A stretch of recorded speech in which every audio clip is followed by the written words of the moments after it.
Malam, Kak. Kalian udah pada makan belum nih?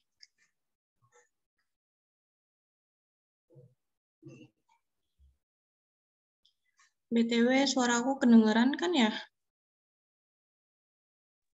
Tidak Put. Aman.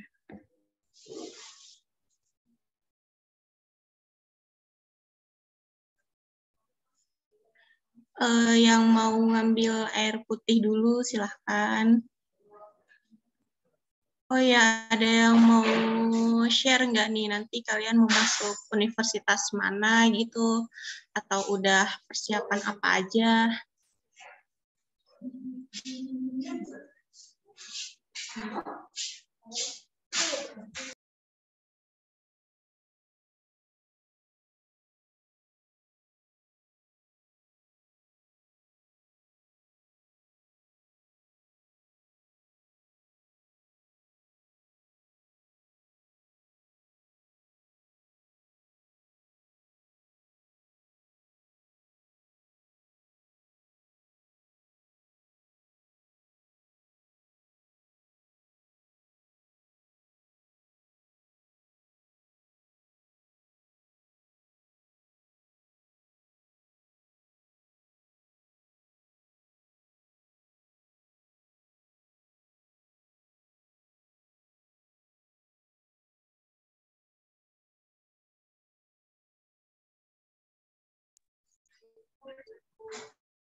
Oh ya, jadi sebelum mulai, aku mau perkenalin diri aku.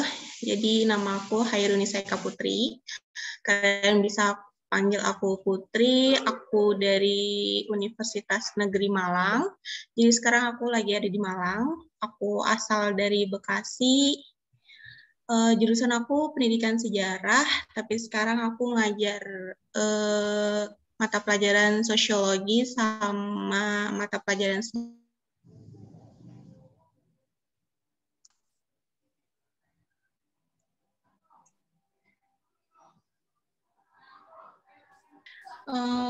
kita mulai aja langsung, atau mau ada yang share cerita kalian persiapannya udah sampai mana nih, kan sebentar lagi.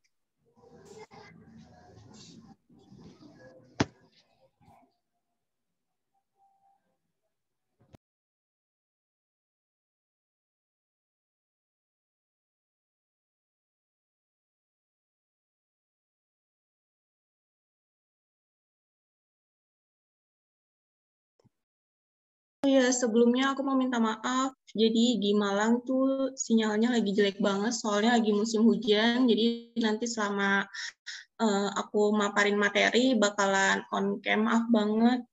Terus mungkin kita mulai sekarang aja kali ya. Boleh, Kak.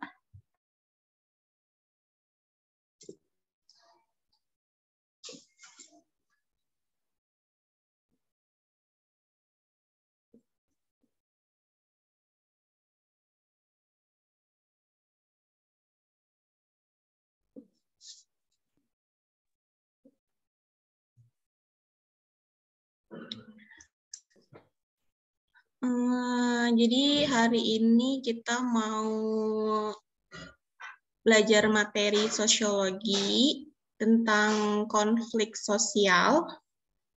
Bakalan bahas secara spesifik yaitu tentang bentuk dan penyelesaian konflik. Jadi sekarang kita bakal berkonflik-konflik ya. Selanjutnya. Oke, kita mulai. Jadi konflik itu pasti bakalan kita temui kan di kehidupan sehari-hari kita sendiri, kayak misalnya kita berantem sama adik, terus berantem sama teman, itu juga termasuk konflik.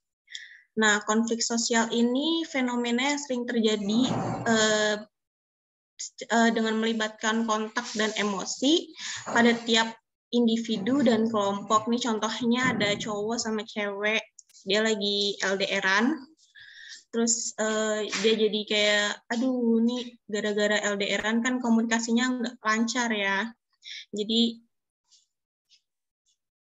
Jadi pasti bakalan komunikasi di antara mereka bakalan nggak lancar, terus nanti bakal terjadi konflik emosi, mulai muncul tuh, mulai bakalan putus nyambung. Oh ya, buat teman-teman boleh on cam. Kalau mau yang on cam dipersilahkan. Tapi untuk sekarang teman-teman boleh on cam dulu.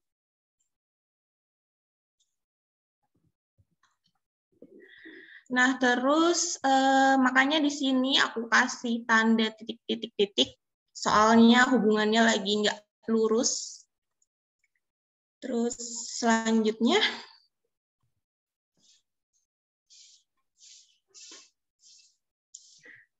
yang pertama ada bentuk-bentuk konflik sosial. Nah, yang pertama tuh ada konflik interindividu.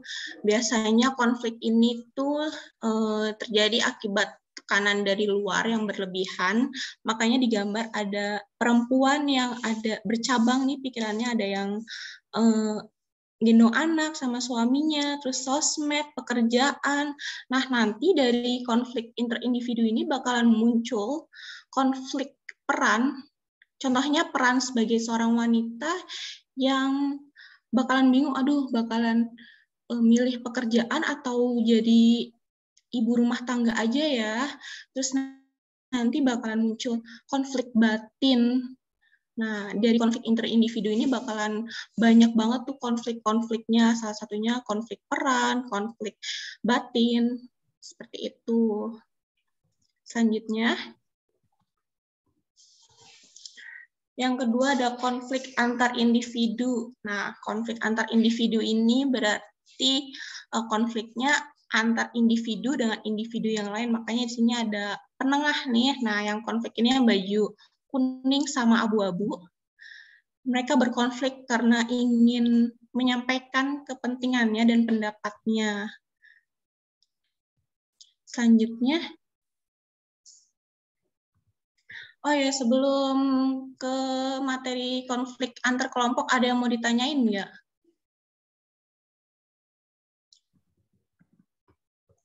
Atau masih ada yang bingung gitu?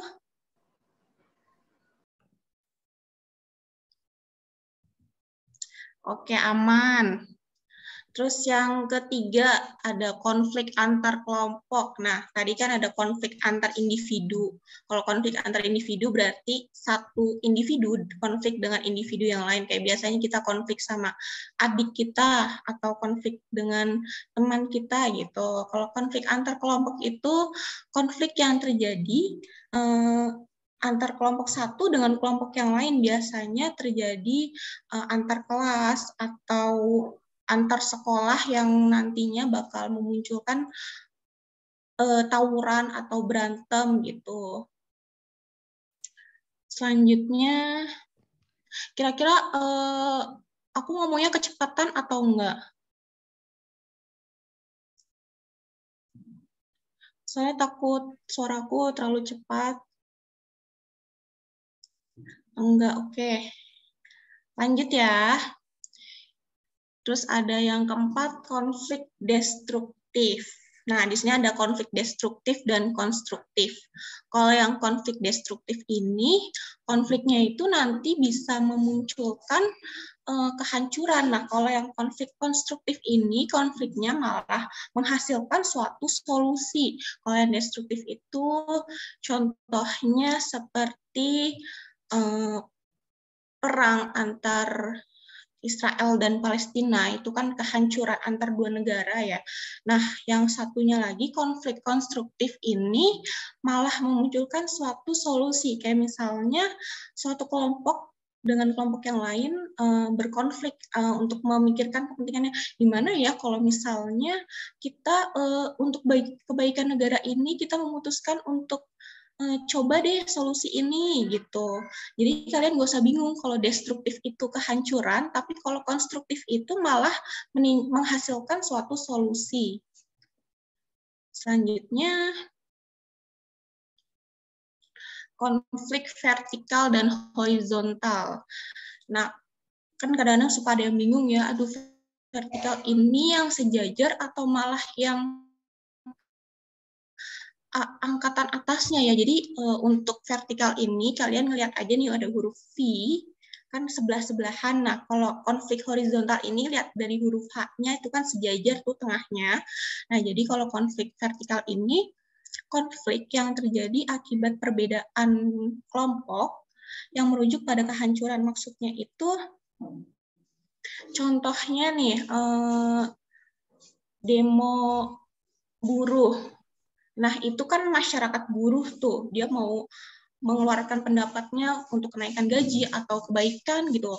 Terus dia demonya kepada pabriknya itu. Jadi kan nggak sejajar gitu, atas bawah masyarakatnya yang ada di bawah, lalu bos perusahaannya itu yang ada di atas. Terus habis itu ada konflik horizontal.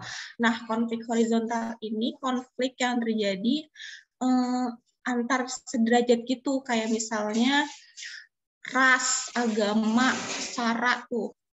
Jadi kalian nggak usah bingung kalau vertikal itu yang ada di atasnya, nah kalau horizontal itu yang sejajar kayak konflik suku, konflik ras, konflik agama. Nah dari konflik ini nanti bakalan muncul, konflik horizontal ini bakalan muncul yang tadi tuh, konflik ras, konflik agama, konflik suku, sering banget terjadi kan tuh.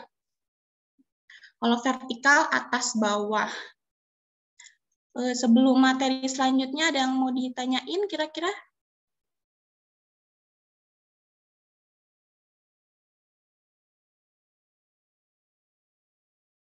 Belum ada ya? Oke, selanjutnya dulu. Oh, konflik vertikal belum paham. Boleh balik dulu ke slide sebelumnya. Jadi konflik vertikal itu maksudnya gini. Ada masyarakat kan, kayak misalnya demo mahasiswa kemarin tuh. Mahasiswanya tuh pengen menyuarakan pendapatnya kepada pemerintah. Nah, kalau vertikal itu kan gini, atas bawah gitu loh. Jadi ini masyarakatnya, nah ini pemerintahnya, jadi atas bawah nggak sejajar gitu. Nah, kalau nggak sederajat, nah kalau yang horizontal ini sederajat, kayak satu lingkup gitu. Mereka konfliknya itu antar suku dengan suku, antar agama dengan agama gitu. Gimana? Kira-kira bisa dipahami? Paham? Oke. Sama-sama. Selanjutnya, konflik terbuka dan tertutup. Konflik terbuka tuh biasanya disebut juga dengan konflik manifest. Nah, konflik terbuka nih biasanya di orang-orang tuh tahu kalau kita lagi konflik. Nah, sekarang tuh lagi banyak kan ya konflik. Harusnya yang tertutup malah jadi sekarang tuh rata-rata terbuka. Biasanya konflik terbuka tuh kayak konflik antar Israel dan Palestina. Kan semua orang, semua negara tahu kalau kedua negara itu sedang berkonflik.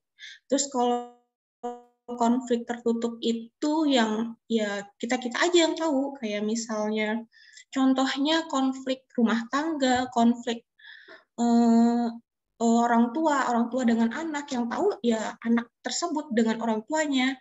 Biasanya kan kayak kita tuh sering banget konflik sama ibu gitu, kayak ih ibu tuh sebel deh. Tapi yang tahu kan cuman kita doang gitu. Kira-kira bisa dipahami, kayak misal ada yang bingung nggak nih tentang konflik terbuka dan konflik tertutup?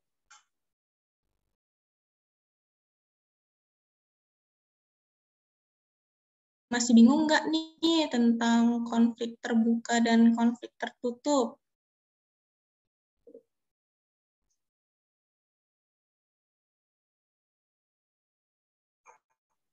Aman ya tentang konflik terbuka dan tertutup. Jadi kita, oh ya kalau konflik tertutup ini biasanya disebut juga dengan, boleh ke slide selanjutnya.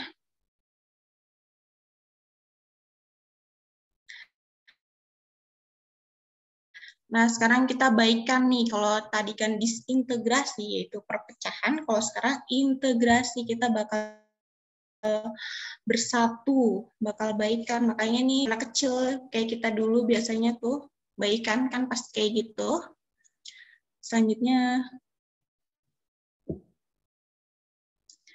bentuk integrasi. Nah, bentuk integrasi ini ada 3. Yang pertama, bentuk integrasi normatif. Nah, persatuan normatif ini dipersatukan oleh norma yang sudah disetujui oleh masyarakat bersama. Salah satu contohnya itu Bhinneka Tunggal Ika.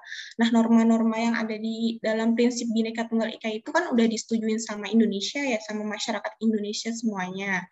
Jadi ya bagaimanapun juga kita harus satu, saling toleransi, saling menghargai satu sama lain, gitu. Nah, pokoknya kalau yang norma-norma gini, bentuk integratif itu depannya ada norma. Nah, kalau yang fungsional, ini integrasinya itu dipersatukan oleh fungsinya. Jadi kayak misalnya antara guru dengan murid, gurunya berfungsi untuk menyampaikan materi, sedangkan muridnya itu menerima materi tersebut dan lalu bisa menyebut ke teman-temannya atau nanti setelah dia dewasa menyampaikan materinya tersebut. Terus contohnya lagi itu tentang pekerjaan yang fungsinya itu mereka saling membantu satu sama lain. Nah, kalau koersif ini integrasinya itu dipersatukan oleh kekerasan. Nah, karena normatif dan fungsionalnya itu nggak berlaku, nggak bisa nih, nggak bisa nih kayaknya nih dipersatuin dengan cara halus. Nah, oke, gimana kalau kita disatuin dengan koersif, yaitu kekerasan. Kayak misalnya demo, biasanya biar aman, biar mereka tenang, jadi dipakai kekerasan gitu, disemprot pakai gas air mata kan, jadi udah tenang, kita bicarain secara damai gitu. Selanjutnya,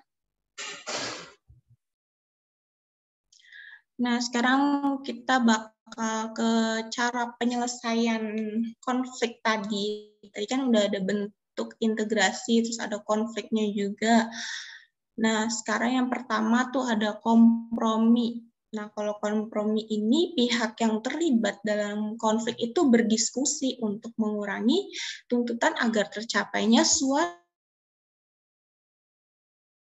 antar individu atau kelompok dengan individu atau individu dengan kelompok ini saling berkompromi. Gimana nih?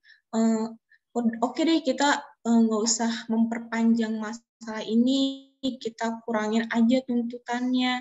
Nah, nanti dari pengurangan tuntutan ini bakal tercapai suatu kesepakatan, yaitu damai. Nah, yang kedua ada arbitrase. Nanti kan ada mediasi, arbitrase, sama adjudikasi. Ini kan penyelesaian konfliknya agak sama, tapi ada perbedaannya. Nah, kalau yang arbitrase ini penyelesaian konflik yang melibatkan pihak ketiga dan bersifat formal. Maksudnya tuh misalnya pemain bola nih. Kan biasanya kalau pemain bola tuh suka ada kartu merah, kartu kuning. Nah, yang nyelesain itu si wasitnya yang atasnya gitu. Nah, selanjutnya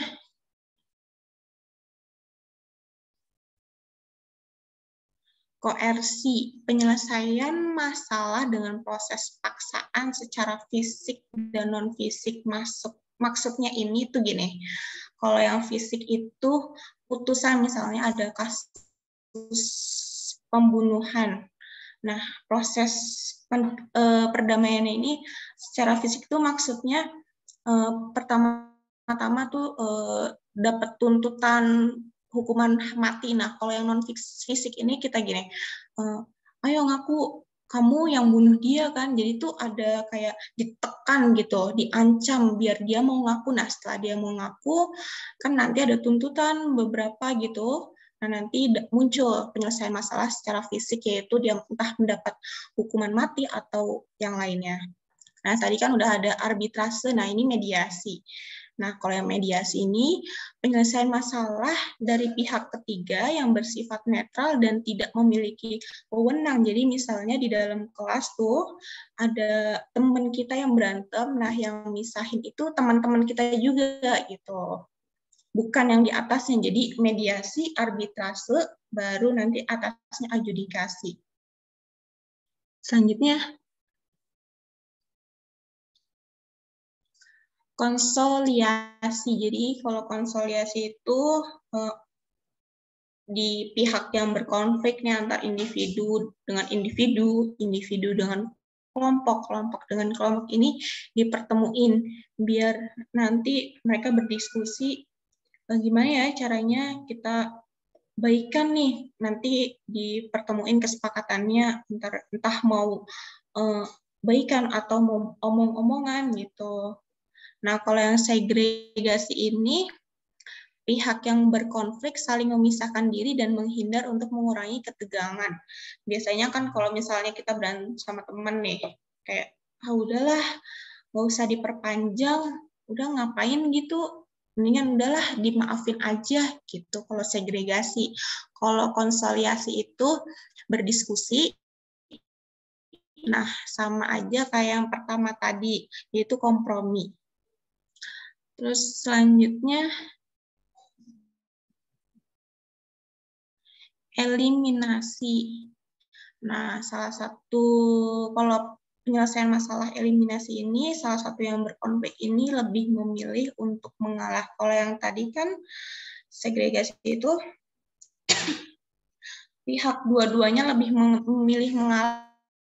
Nah, kalau ini salah satunya kayak, maafin aku ya, tadi aku emang lagi emosi hari ini, lagi capek, jadi dia lebih memilih mengalah daripada nerusin masalahnya itu dan berkepanjangan.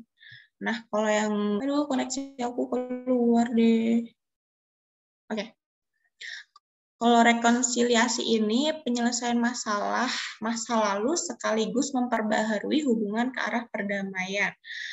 Dulu misalnya ada kalian berantem nih sama teman kalian, terus ketemu lagi nih, kita maafin aku ya, dulu aku salah gini. Terus sekarang kita baikan deh, maafin aku ya, iya maafin aku juga gitu. Jadi keduanya itu udah saling melupakan masa lalu dan memperbaharui atau menciptakan suatu perhubungan yang baru. Selanjutnya, toleransi.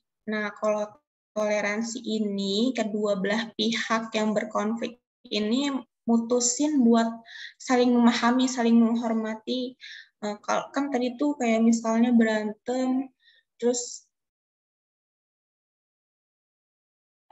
gini atau salah ngomong yang menyakiti perasaannya gitu. Kalau stalemate yaitu kedua belah pihak memiliki kekuatan yang seimbang sehingga ini aku tipe malah sehingga konflik tersebut berhenti dengan sendirinya. Jadi konfliknya itu udah gitu aja gitu, nggak lanjut atau diperjelas gitu. Ya udah kita konflik udah stop sampai situ aja gitu, berhenti. Selanjutnya, konversi. Konversi ini konflik diselesaikan dengan salah satu pihak itu bersedia untuk mengalah. Jadi kan dia nggak mau mengalah nih, biasanya dia yang satunya ini punya dominasi yang tinggi, nah yang satunya lagi ini misalnya yang B nih punya dominasi yang tinggi dan mau si A untuk mengalah. Ya udah daripada A perpanjang kan, daripada susah, ya udah kita ngalah aja deh biar kita damai dan nggak masalah itu nggak panjang banget. Terus kan tadi udah ada mediasi, arbitrase, nah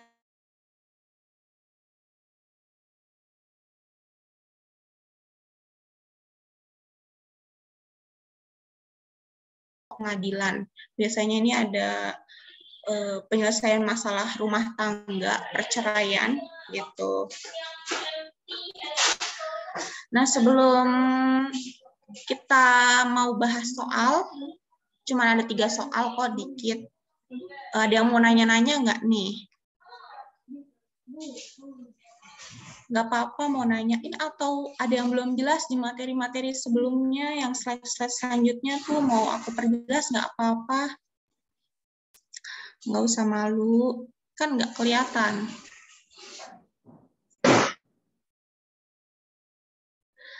Oh, kalau arbitrase ini, jadi tuh masalahnya diselesainya itu yang ada paling atas sedikit gitu.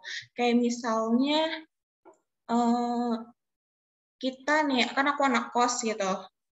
Aku berantem sama anak kos yang lain. Nah, diselesainya itu ya sama ibu kosnya. Tapi kalau adjudikasi, aku berantem hebat nih sama teman kos aku sampai dibawa ke pengadilan hijau tuh udah sampai ketuntutan dan lain-lainnya, itu sampai ke bawah-bawahnya. Nah, itu baru yang namanya adjudikasi. Pokoknya kalau arbitrase itu yang nggak sejajar gitu. Dia nggak punya hak untuk menentukan sesuatu. Nah, tapi kalau adjudikasi, kalau arbitrase itu dia punya hak untuk menentukan sesuatu. Udah, kalian minta maaf, nggak usah berantem-berantem lagi.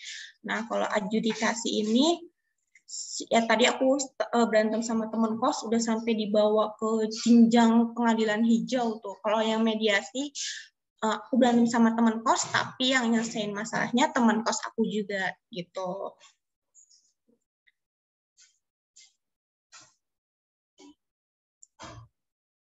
Gimana Dela?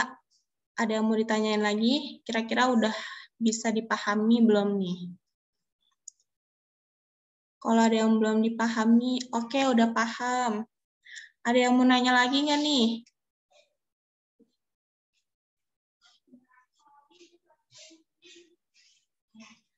Atau kita mau pemanasan masuk ke soal? Cuma ada 3 soal.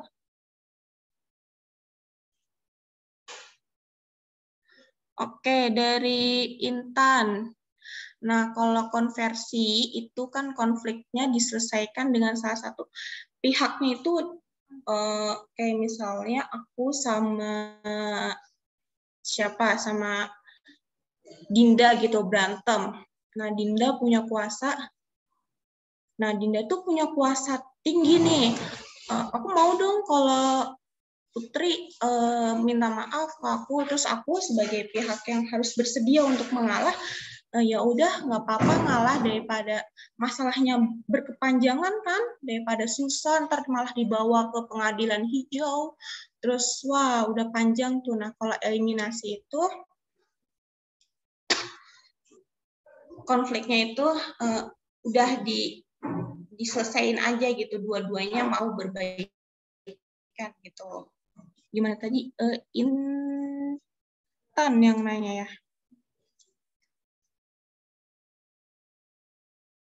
Aduh, laptop aku kenapa deh?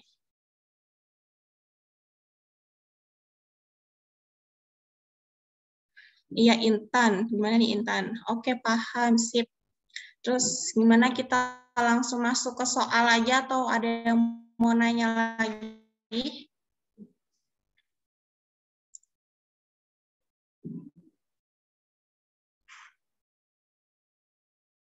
Oh, kalau PPT-nya sama record-nya nanti ada di YouTube Amatoris ID. Kalian bisa subscribe. Masuk ke soal aja kali ya.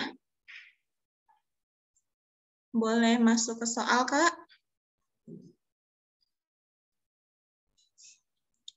Yang pertama, soal pertama, upaya-upaya damai secara kekeluargaan sudah dilakukan. Nah, upaya damainya ini sudah dilakukan, tetapi ini malah aku konflik jadinya salah, tipe tapi konflik tersebut tetap diselesaikan dengan adjud tadi. Nah, berikut contoh penyelesaian konflik secara adjudikasi adalah, ada yang mau coba jawab nggak? Boleh open mic.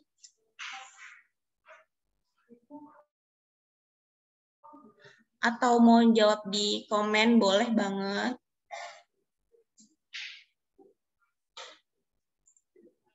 Oke, benar. Konflik rumah tangga antar suami diselesaikan melalui pengadilan. Nah, kalau yang pilihan yang D dengan E ini, kira-kira penyelesaian konfliknya masuknya ke apa nih? Konflik pada siswa dapat diselesaikan dengan mendapat nasihat guru.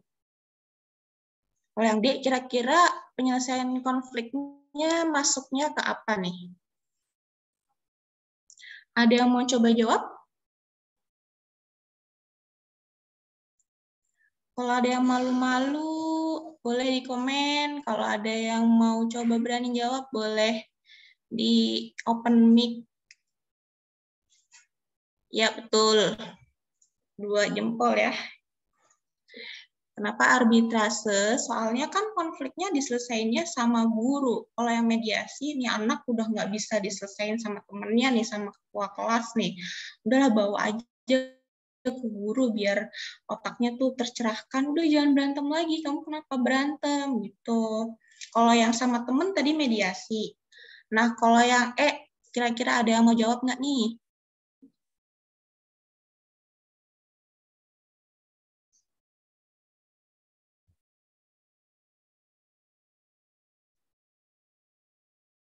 Kalau yang kira-kira penyelesaian masalahnya masuknya ke apa nih? Perkelahian kakak dan adik diselesaikan oleh ibu. Kakak dan adik diselesaikan oleh ibu.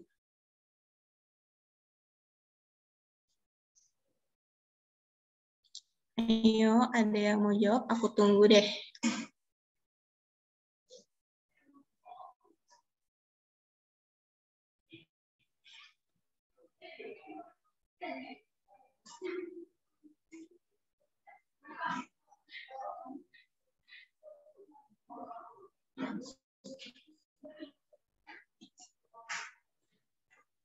Aduh, koneksinya putus. Ayo, ada yang mau jawab kira-kira?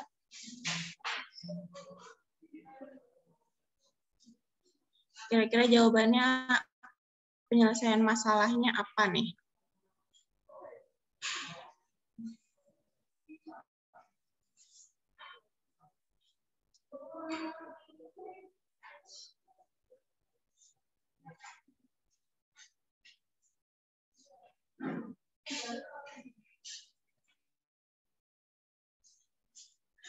Nggak ada ya. Oke, jadi itu kalau misalnya perkelahian kakak dan adik itu, kalau misalnya di yang atasnya itu, kan dia punya hak tuh buat mutusin buat nih anak kakak dan adik baiknya dikasih hukuman atau malah harusnya diomongin baik-baik gitu. Jadi jawabannya itu arbitrase, tapi kalau mediasi itu kakak dan adik ya diselesaikannya dengan yang sejajarnya, kayak misalnya dia punya kakak lagi, udah jangan berantem, atau malah kayak konvensi tadi itu tadi salah satunya lebih milih ngalah, kayak eliminasi juga. Udahlah kita baikan aja deh, gak usah berantem-berantem lagi gitu. Nah untuk nomor 1 jawabannya A ya. Konflik rumah tangga antar suami istri diselesaikan melalui pengadilan. Nomor 2. Oh nih kita masuk ke soal yang pilihan nomor 1A, nomor 1, 2, 3 atau B1, 3. Nah yang ini itu klaim kepemilikan atas kesenian reog dan lagu Rasa Sayang oleh pemerintah Malaysia berpotensi memunculkan konflik berskala. Kira-kira ada yang mau jawab nggak nih? Jadi kalau misalnya ada yang masih bingung nih, kan kadang-kadang nanti di soal UTBK ada pilihan soal kayak gini kan, kalau A itu 1, 2, 3 tanpa 4, nah kalau B itu 1, 3, yaitu bilangan ganjil. Kalian ingat aja kalau B itu ganjil, nah kalau yang C itu kan 2, 4 tuh. Nah itu buat yang genap. Nah kalau yang D itu 4 doang, buat gantiin tuh nanti kalau dia nggak diajak, dia pasti bakalan marah kan tuh. Duh kenapa nih tadi aku nomor A nggak diajak tuh yang 4. Nah jadi kalau yang 4 itu buat jawaban nomor D, nah yang E itu semua jawaban itu benar. Ada yang mau coba jawab?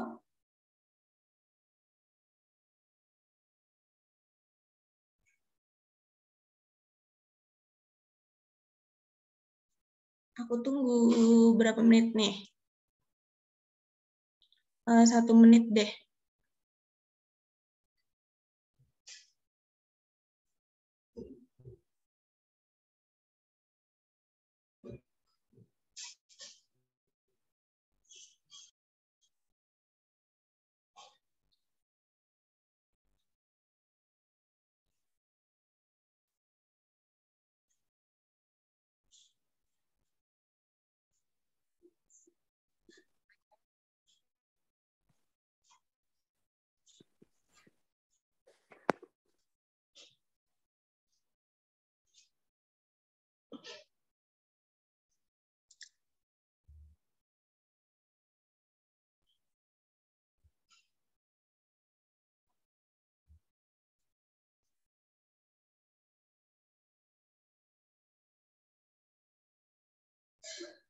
Oke, udah 1 menit. Jadi jawabannya itu ya C.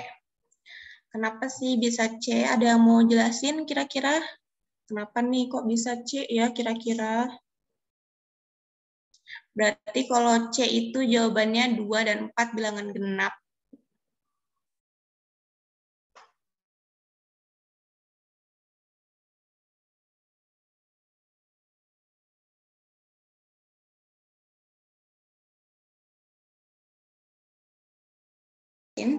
Jadi kan yang soalnya nih, klaim kepemilikan atas kesenian.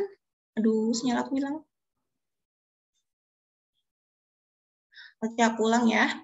Klaim kepemilikan atas kesenian reog dan lagu rasa sayang oleh pemerintah Malaysia berpotensi memunculkan konflik berskala. Jawabannya C, regional dan internasional. Kenapa regional? Jadi konfliknya ini antar negara sudah meributkan nih lagu rasa sayang sama kesenian reog ini punya Malaysia atau Indonesia ya. Nah, yang internasional ini sudah masuk ke dunia internasional nih, jadi udah melibatkan negara secara keseluruhan gitu.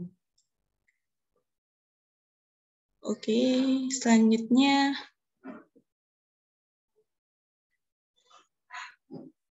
nomor 3 soal terakhir.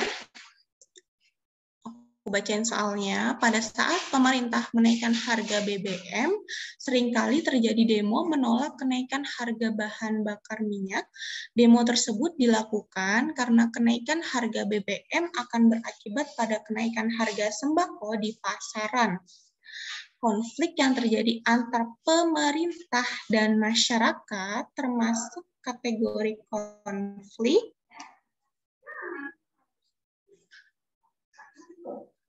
Ada yang mau coba jawab kira-kira? Aku kasih waktu berapa menit nih? Sekarang 26 berarti 20.27. Aku tunggu deh sampai 20.27.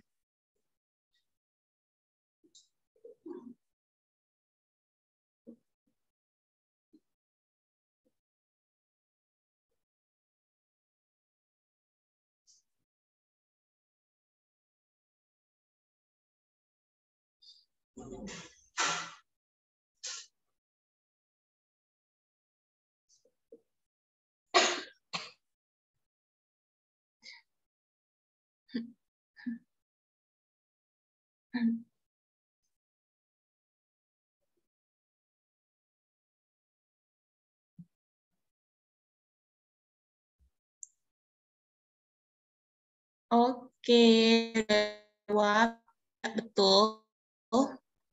Konflik realistis dan vertikal. Kenapa bisa gitu? Ada yang mau coba jelasin? Kenapa nih nomor 3 kok jawabannya A ya?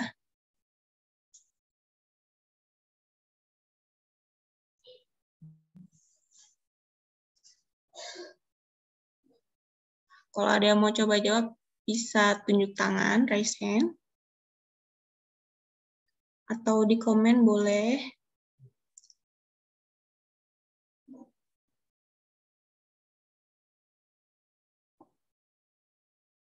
Nggak ada, oke. Aku jelasin ya.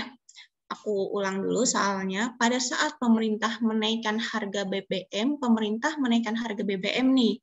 Seringkali terjadi demo menolak kenaikan harga bahan bakar minyak. Berarti masyarakatnya turun. Turun langsung ke jalanan buat minta harga BBM itu diturunkan. Demo tersebut dilakukan karena kenaikan harga BBM yang akan berakibat pada kenaikan harga sembako di pasaran. Nah, konflik ini ada dua nih, konflik antar realistis dan vertikal. Nah, konflik yang terjadi itu berarti jawabannya A, masuk kategori konflik realistis dan konflik vertikal. Kenapa konflik realistis? Karena masyarakatnya itu nggak cuma ngomongin di belakang gitu, kayak, ih kok kenapa sih minyaknya tuh naik gitu loh. Kan jadi harga-harga yang lain juga naik, kayak telur, ayam gitu. Harga gorengan juga pasti bakalan naik tuh. Nah, jadi kalau yang non-realistik ini tuh kayak cuman gimana kalau kita pergi ke dukun deh, biar pemerintahnya tuh kenapa-napa gitu. Tapi kalian jangan ikutin ya. Nah, kalau yang konflik realistis ini masyarakatnya itu turun langsung gitu, kayak terjun langsung buat ngungkapin pendapatnya, ngungkapin kepentingannya masyarakat tersebut. Nah, konflik vertikal kayak yang tadi aku jelasin, konflik vertikal itu yang masyarakat di sini, nah pihak pemasnya. Jadi nggak sejajar gitu. Masyarakatnya itu kan sebagai pihak yang ada di sini, di bawah ini, membicarakan kepentingannya, kayak mau nih harga BBM-nya tuh tolong dong diturunin gitu, biar harga-harga sembako yang lain tuh nggak naik gitu. Nah, pemerintahnya ini yang dijadikan sasaran untuk mengungkap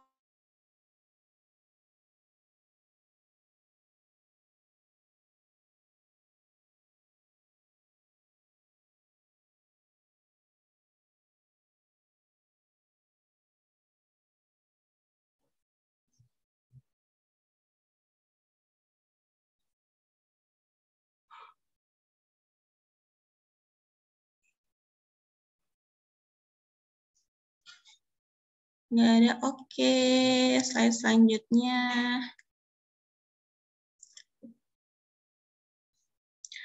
Selesai kita, ya ampun, cepet ya.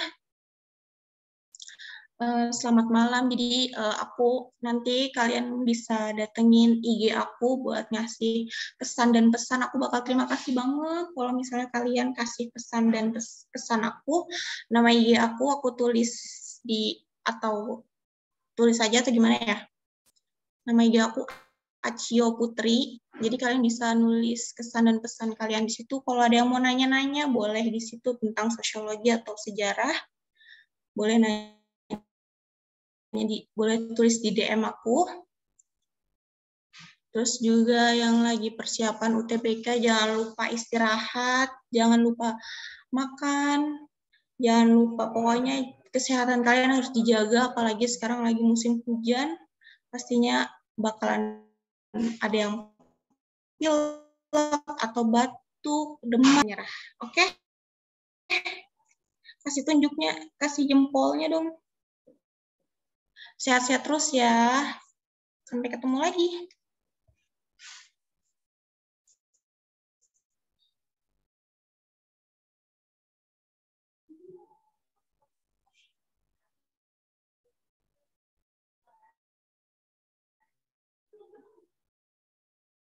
Bye. Jangan lupa jaga kesehatan. Semangat terus. Sama-sama. Oke, sampai ketemu lagi. Amin. Semoga sehat selalu semuanya.